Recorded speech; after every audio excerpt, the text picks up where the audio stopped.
തല്ലാഹി ബില്ലാഹി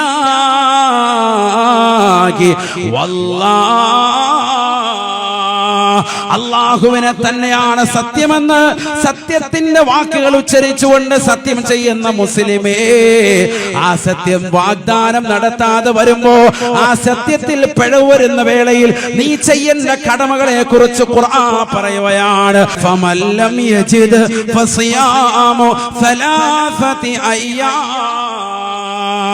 10 പാവപ്പെട്ടവർക്ക് വസ്ത്രമോ ഭക്ഷണമോ കൊടുക്കാൻ പറ്റിയില്ല എങ്കിൽ നീ ചെയ്യേണ്ടത് 3 ദിവസം നീ നോമ്പനുഷ്ഠിച്ചു വിടണേ. സത്യത്തിൽ പിഴച്ചതിന്റെ പേരിൽ ഞാനിതാ നോമ്പനുഷ്ഠിക്കുന്നു എന്ന് കരുതിക്കൊണ്ട് 3 നോമ്പുകൾ അനുഷ്ഠിക്കൽ നിർബന്ധമാണ്.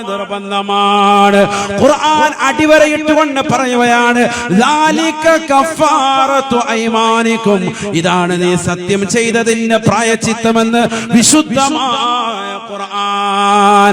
ഫഹ്ഫളൂ ഐമാനക്കും, അതുകൊണ്ട് സത്യം ചെയ്യുകയാണ് എങ്കിൽ ആ സത്യത്തെ പൂർത്തീകരിക്കണേ, അതിനെ സൂക്ഷിക്കണേ. അത് അമാനത്താണ്, ഗൗരവമാണ്.